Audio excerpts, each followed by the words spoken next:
So this is the cranial cavity. We have three fossas: the anterior fossa, the middle cranial fossa, and the posterior cranial fossa. So the first cranial cavity comes from the ethmoid.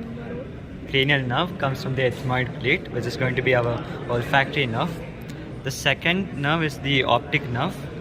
The third is the oculomotor nerve.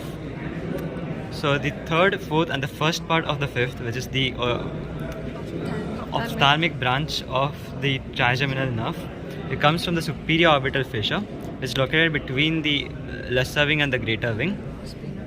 And the sixth nerve, which is the abducens, it also goes through this foramen, and it passes through the cavernous sinus here. This is the abducens nerve.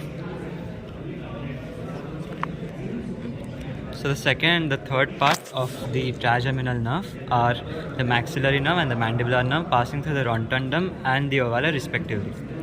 So the next, from the internal acoustic meatus, we'll have the seventh and the eighth cranial nerve, which is going to be the facial nerve and the vestibulocochlear nerve, which is coming from here.